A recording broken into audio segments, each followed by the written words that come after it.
안녕하세요. 사회보장 현장의 디지털 파트너 디위드입니다. 수백 페이지의 지침서, 매번 바뀌는 정책들, 알아야 할 건 많은데 시간은 늘 부족하시죠? 그래서 준비했습니다. 슬기로울 정책 생활. 이번 시간에는 민과 관이 함께 지역복지의 문제를 해결하는 컨트롤 타워, 지역사회보장협의회치의 2026년 운영 지침에 대해 심층 학습하겠습니다.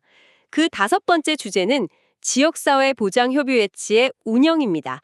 운전 중에 혹은 서류 정리 중에 가볍게 들어보세요. 지금 시작합니다. 네, 반갑습니다. 지금 현장에서 이 내용을 듣고 계신 분이라면요. 아마 책상 한편에 그 엄청나게 두꺼운 지침서가 놓여 있거나 아니면 이미 수십 번 열어본 파일이 컴퓨터 바탕화면에 깔려 있을 텐데요. 그럴 확률이 아주 높죠. 맞아요. 오늘 우리가 집중적으로 해부해볼 자료가 바로 그 2026년 지역사회보장협의회체 운영 안내 중에서도 핵심인 협의체 운영 파트입니다. 현장의 뼈대가 되는 아주 중요한 내용인데 사실 문서만 보면 약간 딱딱하게 느껴질 수 있거든요. 네, 텍스트가 빽빽하니까요. 그래서 이 규정들이 실제 우리의 일상 업무와 지역사회에 어떤 거대한 변화를 만들어내는지 그 이면을 오늘 속속들이 파헤쳐 보겠습니다. 이 지침서를 관통하는 철학을 이해하는 것부터 시작해보면 좋을 것 같습니다. 지침서 서두를 보면 협의체 운영의 3대 핵심 원칙이 딱 등장하죠. 네, 세 가지였죠. 맞습니다. 지역성, 협력성, 그리고 참여성입니다. 이 세 가지 단어가 단순히 문서의 구색을 맞추기 위한 수사가 아니에요. 복지 패러다임이 어떻게 이동하고 있는지를 명확히 보여주는 지표라는 점을 주목하셔야 합니다. 패러다임의 이동이라고 하시면 그러니까 과거의 복지가 중앙정부에서 예산하고 지침을 일괄적으로 쫙 내려보내는 하향식 구조였다면요. 이제는 철저하게 해당 지역의 토양에 맞게, 즉 지역성을 기반으로 설계되어야 한다는 선언인 거거든요. 맞습니다. 정말 동네마다 가지고 있는 자원이 다르고 또 마주하고 있는 위기의 성격도 완전히 다르잖아요. 전혀 다르죠. 예를 들면 도심 지역의 고독사 문제하고 농어촌 지역의 의료 접근성 문제는 아예 전혀 다른 해법이 필요한데 그것을 중앙에서 하나의 공식으로 묶을 수는 없다는 의미로 해석이 됩니다. 정확합니다. 바로 그겁니다. 그리고 이 문제를 풀기 위해서 공공과 민간이 역할을 나누는 협력성, 또 주민이 자발적으로 네트워크를 형성하는 참여성이 톱니바퀴처럼 맞물려 돌아가야 한다는 거겠죠. 그런데 이 원칙들을 실제 현장에 적용하려고 할 때 제가 이 문서에서 진짜 흥미롭게 본 지점이 딱 하나 있습니다. 어떤 부분인가요? 바로 지역별 운영 매뉴얼의 작성 기준에 대한 부분이에요. 여기서 진짜 흥미로운 건 이 매뉴얼의 작성 방식이거든요. 아주 중요한 포인트를 짚어주셨네요. 지침을 보면요. 각 지자체가 자체적으로 운영 매뉴얼을 만들 때 사회복지 전문 지식이 없는 일반 주민도 쉽게 이해할 수 있는 용어를 사용하라고 아주 명시를 해두었습니다. 네, 맞아요. 쉬운 용어요. 이게 행정문서에 담긴 단순한 권고사항 같지만 사실 민관협력의 성패를 가르는 핵심적인 장치거든요. 왜냐하면 우리가 협의체라고 부르는 이 회의 테이블에는 구청이나 주민센터의 공무원, 사회복지기관의 실무자만 앉아있는 게 아니기 때문입니다. 그렇죠. 정말 다양한 분들이 오시잖아요. 네, 동네에서 오랫동안 식당을 운영하신 사장님, 지역사정에 밝은 통장님, 자원봉사의 뜻이 있는 대학생까지 그 배경이 무척 다양합니다. 로 골목골목의 사정을 가장 잘 아는 살아있는 레이더망이신데 그분들을 모셔놓고 회의 자리에서 막 사례관리 매트릭스, 자원 연계 프로세스, 통합 사례회의 규정 이런 전문적인 행정 용어만 남발한다면 어떨까요? 바로 꿀먹은 벙어리가 되시는 거죠. 네, 아무리 좋은 의도로 참여했던 주민이라도 심리적인 장벽을 확 느끼고 위축될 수밖에 없거든요. 언어의 장벽이 곧 참여의 장벽이 되어버리는 셈이니까요. 그렇기 때문에 매뉴얼의 언어를 일상으로 번역하는 작업이 필수적인 겁니다. 거창한 학술적 정의나 복잡한 행정 절차도 보다는요. 직관적이고 구체적인 행동 지침이 담겨야 해요. 예를 들면 어떤 식이 좋을까요? 우리 동네에서 쓰레기를 집에 잔뜩 쌓아두고 계신 어르신을 발견했을 때 당장 어디로 전화를 걸어야 하는가? 혹은 긴급하게 생계 지원이 필요한 이웃을 위해 우리 지역에 어떤 후원 물품 창고가 열려 있는가? 이런 식이어야 한다는 거죠. 훨씬 와닿네요. 다양한 배경을 가진 사람들이 하나의 목표를 향해 움직일 때 모두가 오해 없이 이해할 수 있는 공통의 언어가 있다는 것, 이게 사업의 일관성과 실행력을 극대화하는 가장 강력한 무기가 됩니다. 지금 이 방송을 듣고 계신 실무자분이시라면요. 오늘 당장 여러분 지역의 운영 매뉴얼을 한번 쫙 펼쳐보시면 좋겠습니다. 그 매뉴얼이 현장의 사회복지사들만 이해할 수 있는 암호문으로 되어 있는지, 아니면 오늘 처음 협의체 위원으로 위촉된 옆집 이웃도 고개를 끄덕이며 읽을 수 있는 실전 가이드북인지 말이죠. 한번 점검해 볼 필요가 확실히 있죠. 만약 전자라면 이번 2026년 지침을 지렛대 삼아서 매뉴얼의 대대적인 다이어트 그리고 번역 작업을 시작해보는 것도 큰 의미가 있을 것 같습니다. 자, 이렇게 원칙과 매뉴얼이 잘 정비되었다면요. 이제 이 거대한 시스템을 실제로 굴러가게 만드는 조직의 심장부로 시선을 좀 옮겨봐야겠습니다. 사무국 이야기군요. 네, 맞습니다. 협의체가 거대한 배라면 사무국은 그 배를 쉴 새 없이 움직이는 기관실이잖아요. 바로 사무국의 조직과 인력 구조에 대한 내용입니다. 지침서에서 사무국을 다루는 비중과 그 디테일을 보면요. 중앙에서도 이 조직의 중요성을 얼마나 크게 인식하고 있는지 체감할 수 있습니다. 가장 눈에 띄는 대목 중 하나는 지자체가 사무국 직원의 원활한 업무 수행을 위해서 가급적 독립적인 사무 공간을 마련하여 운영하도록 권장하고 있다는 점입니다. 저는 이 독립적인 공간이라는 게 단순하게 쾌적한 환경을 주겠다 이런 의미를 훌쩍 넘어서는 거라고 봅니다. 사무국이 처리해야 하는 업무의 스펙트럼이 그야말로 방대하거든요. 엄청나죠? 예산 관리부터 홈페이지 운영도 해야 하고요. 맞아요. 예산 집행과 정산 같은 그런 기본 행정부터 각 위원회 회의 기획, 지역의 사회보장 조사, 그리고 가장 고난도 업무인 민관 네트워크 구축과 연계 활동까지 전부 다 이 사무국의 책상 위를 거쳐갑니다. 네, 그 모든 게 모이는 곳이죠. 특히나 복지 대상자의 아주 민감한 개인정보나 지역사회의 취약한 부분들을 끊임없이 다뤄야 하는데 다른 행정부서 한 구석에 파티션 하나 달랑치고 새빵살이하듯이 일한다면 업무의 독립성이나 기밀 유지가 제대로 될 리 없겠죠. 물리적 공간의 분리는 곧 역할 확립을 의미하기도 합니다. 사무국의 핵심 기능 중 하나가 각기 다른 기구들을 유기적으로 쫙 연결하는 것인데요. 이를 가장 잘 보여주는 자료가 바로 매월 1회 개최를 권장하는 임원회의입니다. 아, 그 임원회의요? 4명 모이는 거 맞죠? 네, 구성은 면면을 자세히 살펴보면요. 시, 군구 협의체 민간 공동위원장, 실무협의체 위원장, 사무국장, 그리고 담당 공무원까지 이렇게 최소 4인 이상이 필수적으로 모이도록 규정되어 있습니다. 저는 이 4명의 조합이 굉장히 전력적으로 짜여 있다는 생각이 들더라고요. 어떤 점에서 그렇게 보셨나요? 지역사회의 민간 자원과 여론을 대표하는 민간 공동위원장이 계시고요. 또 현장 복지기관들의 실무적인 목소리를 뾰족하게 대변하는 실무협의체 위원장님, 그리고 전체적인 행정살림을 조율하는 사무국장, 마지막으로 예산과 법적 권한을 쥐고 있는 행정기관의 담당 공무원까지 이렇게 서로 완전히 다른 힘과 권한을 가진 4개의 축이 매달 한 테이블에 마주 앉는다는 건데요. 바로 그 지점입니다. 지역복지 현장에서 발생하는 대부분의 문제는 자원이 부족해서이기도 하지만 그보다는 자원과 권한이 파편화되어 있기 때문에 발생하거든요. 흩어져 있다는 말씀이시죠? 네, 민간은 현장의 생생한 욕구를 알지만 돈, 즉 예산이 없고요.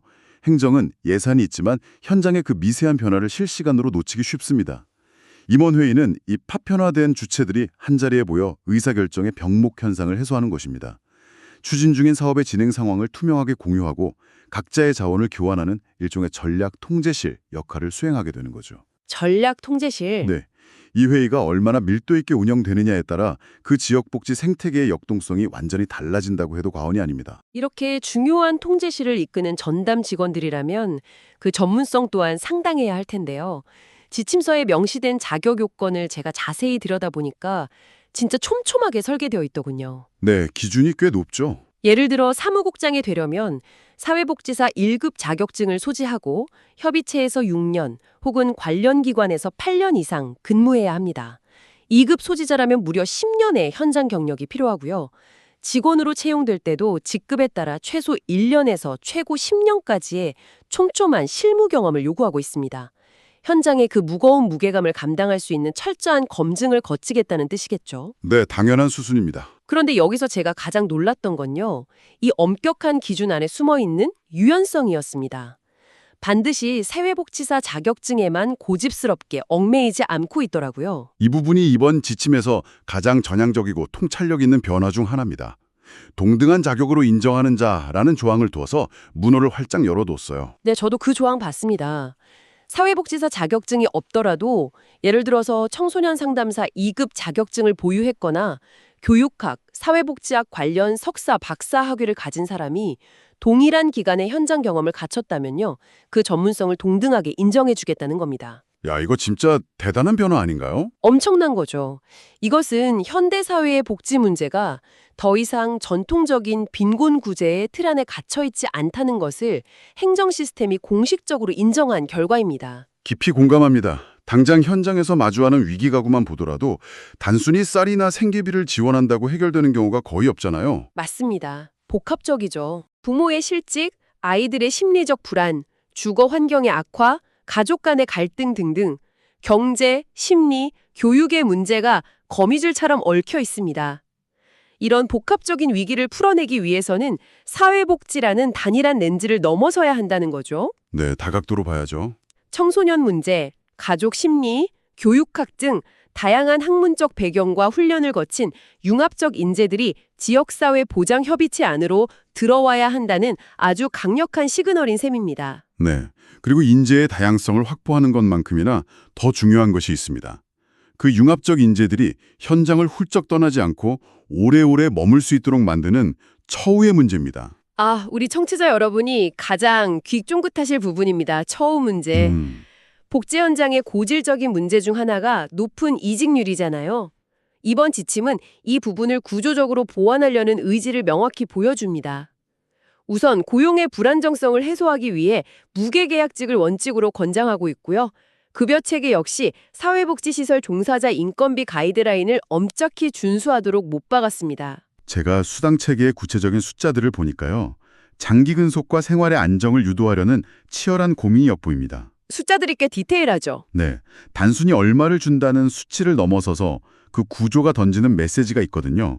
명절 휴가비 같은 기본급 60%를 연 2회 지급하는 기본적인 수당은 당연하고요. 특히 가족 수당의 경우 배우자는 4만 원, 첫째 5만 원, 둘째 8만 원, 셋째 12만 원 등 부양가족 수에 따라 점진적으로 혜택이 확대되는 구조를 띠고 있습니다. 네, 아주 세밀합니다. 여기에 더해서 구무인 수가 쌓인 수로 상향되는 복지수당 체계도 마련해 두었고요. 3년 기준으로는 월 5만 원, 5년 이상이면 월 10만 원을 주도록 했죠. 경력 산정에 있어서도 지역사회보장협의체 근무를 100% 동일기관으로 인정하고 다른 유사복지시설 경험도 80%를 쳐주는 등 인력의 유입과 유지를 위한 방어막을 꽤 두껍게 치고 있습니다. 그런데 이러한 수당 체계와 처우 개선 가이드라인을 단순하게 그냥 직원 복지 차원으로 이해하시면 본질을 놓치게 됩니다. 직원 복지 그 이상이라는 뜻이군요. 그럼요. 복지 현장에서 실무자 한 사람이 그 지역에서 5년, 10년 일하면서 땀 흘려 쌓아올린 지역사회에 대한 이해도, 취약계층과의 라포, 그리고 다양한 민간 자원들과의 네트워크는요. 그 자체로 어마어마한 사회적 자본입니다. 눈에 보이지 않는 거대한 자산이죠. 만약 처우가 불안정해서 이 실무다가 지쳐서 떠나버린다면 그건 단순히 직원 한 명의 결혼이 생기는 게 아니에요. 지역사회의 안정망 한 축이 그대로 무너져 내리는 것과 같습니다. 지침서가 이렇게 세밀하게 처우 수준을 규정하고 있는 이유는 역설적으로 일하는 사람의 일상이 흔들리지 않아야 지역사회의 위기도 막아낼 수 있다는 아주 냉정한 현실인식을 바탕으로 하고 있기 때문입니다. 와, 일하는 사람의 안정이 곧 사회 안전망의 안정이다. 정말 깊이 와닿는 통찰입니다. 결국 튼튼한 인프라와 안정된 인력이 준비되었다면 이제 남은 건 그 위에서 어떤 방식으로 문제를 해결해 나갈 것인가 하는 프로세스의 문제일 텐데요. 시스템이 돌아가는 방식이죠. 지역에 숨겨진 위기나 주민들의 반짝이는 아이디어가 실제 정책과 사업으로 구현되기까지의 메커니즘을 한번 살펴보겠습니다. 이 협의체 내부를 보면 아주 다양한 조직들이 있잖아요. 네, 시군구 단위도 있고 읍면동 단위도 있죠. 보통 시, 군구, 협의체나 전체적인 계획을 짜고 평가를 맡는 큰 그림을 그리는 컨트롤 타워라면 읍면동 단위의 협의체는 대상자와 자원을 직접 발굴하러 골목을 누비는 현장의 모세혈관 혹은 현장 요원 같은 역할을 하죠. 아주 명확한 구조 설명입니다. 이 과정에서 안건이 상정되고 처리되는 과정을 지침은 8단계로 아주 세밀하고 촘촘하게 쪼개놓았더라고요. 공공의 예산과 행정력이 투입되는 의사결정인 만큼 투명성과 합리성을 담보하기 위한 필연적인, 조금 관료적이긴 하지만 필수적인 장치입니다. 1단계로 안건이 탐색되면 2단계에서 실무협의체가 해결 방안을 모색하고요. 3단계로 시, 군구 단위로 올라가 심의와 자문을 거칩니다. 꽤 복잡하네요. 네, 그리고 4단계로 관계부서의 현실적인 타당성에 대한 의견을 조회하고 5단계에서 그 결과를 회신받아 통보하죠. 그 다음 6단계 모니터링을 거쳐 7단계에서 이 모든 과정을 자료화하는 것이 일반적인 흐름입니다. 보통의 관료적 프로세스는 딱 여기서 7단계에서 마침표를 찍게 됩니다. 그런데요, 제가 이 문서 전체를 통틀어서 가장 전율을 느꼈던 부분이 바로 그 다음입니다. 8단계의 존재였어요. 8단계 미반영 사유 통보요? 네, 정책이나 안건이 받아들여지지 않았을 때, 즉 관련 부서로부터 수용 불가 통보를 받았을 때 그냥 의견이 거절당했다고 서류를 폐기 처분하는 게 아니더라고요. 그 미반영 사유를 통보하고 DB, 즉 데이터베이스로 구축하라고 명시해둔 대목이었습니다. 의견이 거절당했다고 끝이 아니라는 게 정말 놀랍지 않나요? 보통 실패하면 그냥 없던 일로 하잖아요. 이 8단계야말로 이반 지침이 가진 가장 빛나는 통찰입니다. 행정학이나 조직학에서는 이를 계도적 기억, 인스티튜셔널 메모리의 축적이라고 부릅니다. 제도적 기억이요? 예산이 부족했거나 관련 조례가 아직 정비되지 않아서 법적 근거가 없거나 혹은 시기적으로 너무 앞서 나간 아이디어였기 때문일 수도 있습니다. 만약 이 반려된 안건들을 단순한 종이 쓰레기로 취급해서 파쇄기로 다 갈아버린다면 어떻게 될까요? 완전 낭비죠. 3년 뒤, 5년 뒤에 지역 환경과 욕구가 변동해서 똑같은 문제가 발생했을 때 우리는 또다시 맨 땅에서 논의를 시작해야 합니다. 지금 현업에서 업무를 하시면서 여러 차례 기획서를 반려당해 본 쓰라린 경험이 있는 분들이라면 이 말씀이 진짜 깊이 와닿으실 것 같습니다. 당장 채택되지 않은 그 수많은 기획안과 아이디어들이 결코 무의미한 소모전이 아니었다는 뜻이니까요. 절대 아니죠. 훌륭한 자산입니다. 미반영 사유를 꼼꼼히 기록해둔 데이터베이스는 일종의 정책 종자은행 같은 역할을 하겠네요. 나중에 예산이 딱 확보되거나 법적 규제가 풀리는 순간 언제든 꺼내어 싹을 틔울 수 있는 가장 확실한 미래의 해결 데이터베이스, 보물창고가 되는 거군요. 정확합니다. 그리고 지침은 이렇게 거시적이고 체계적인 의사결정 시스템을 구축해둔 한편으로요. 실무 현장의 민첩성을 잃지 않기 위한 마이크로 단위의 디테일도 놓치지 않았습니다. 바로 위임 전결 규정을 세분화한 건데요. 그 결제선 이야기죠? 네, 지침을 보면 40만 원을 초과하는 집행은 공동위원장이나 실무위원장의 결재를 반드시 거치도록 했지만 그 미만의 일상적인 예산 집행에 대해서는 사무국장 선에서 전결로 처리할 수 있는 권한을 딱 부여했습니다. 하하, 이 부분 실무자분들이 보시면 아마 속이 뻥 뚫리실 겁니다. 현장에서 회의 준비하느라 다과를 사거나 복사용지를 구매하는 등 소소하게 지출할 일이 얼마나 많습니까? 엄청나게 많죠. 매일 있죠. 그런데 사무국에서 만약 3만 원짜리, 5만 원짜리 비품 살 때마다 서류 들고 민간 공동위원장님 사업장까지 땀 뻘뻘 흘리며 찾아가서 도장을 받아와야 한다면 그 과정에서 소모드는 행정력과 피로도가 엄청날 수밖에 없습니다. 인지적 과부하를 덜어주는 거죠. 맞습니다. 일상적인 소액 지출에 대한 결제 라인은 과감하게 줄여준 겁니다. 실무진이 이런 불필요한 행정 절차가 아니라 진짜 복지 현장에 에너지를 쏟을 수 있도록 숨통을 틔워준 아주 영리한 디테일이라고 봅니다. 매크로한 시스템의 투명성과 마이크로한 현장의 효율성을 동시에 잡으려는 고민의 흔적이 역력하죠. 정말 그렇네요. 매뉴얼부터 조직, 그리고 의사결정 시스템까지 쭉 훑어봤는데요. 오늘 우리가 지침의 텍스트 너머에 있는 맥락들을 깊이 파고들어 보았는데요. 결국 이 모든 규정과 숫자들이 가리키는 방향은 단 하나입니다. 변화하는 지역의 위기 앞에서 우리 복지 시스템이 얼마나 유연하면서도 단단하게 그리고 스마트하게 대처할 수 있는가. 마지막으로 이 방송을 현장에서 듣고 계실 여러분에게 도발적인 질문을 하나 던져보고 싶습니다. 네, 어떤 질문이죠? 앞서 우리가 8단위와 메커니즘에서 다루었던 그 미반영 안건 데이터베이스 말입니다. 오늘 우리가 살펴본 지침에 따르면 여러분의 지역사회에서 채택되지 못하고 반려된 수많은 아이디어와 안건들이 어딘가의 데이터베이스로 차곡차곡 쌓이고 있다는 뜻입니다. 그렇다면 지금 당장 여러분 지역의 미반영 안건 DB를 열어본다면 어떨까요? 어쩌면 켜켜이 먼지가 쌓인 그 거절된 서류 뭉치들 속에 인구 구조가 변하고 새로운 위기가 닥쳐올 5년 뒤 우리 지역을 구원할 가장 혁신적인 맞춤형 복지 정책의 씨앗이 조용히 숨쉬고 있지 않을까요? 그것은 실패의 기록이 아니라 아직 적절한 때를 만나지 못해 대기 중인 미래의 청사진일지도 모릅니다. 지금까지 오늘 정책의 핵심 포인트들을 짚어봤습니다. 업무에 작은 도움이 되셨나요? 복잡한 정책을 이해하는 것만큼 중요한 건 그것을 우리 지역만의 특색에 맞춰 현장에서 구현하는 것입니다. 엑셀과 종이 뭉치 대신 우리 지역 맞춤형 디지털 시스템이 필요하다면 언제든 디비드를 찾아주세요. 행정은 내 것이 시스템이, 현장 돌봄의 완성은 디비드가 함께합니다. 더 자세한 내용과 실무 팁은 디비드 홈페이지에서 확인하실 수 있습니다. 구독과 좋아요로 내일의 복지 행정을 더 가볍게 만드세요.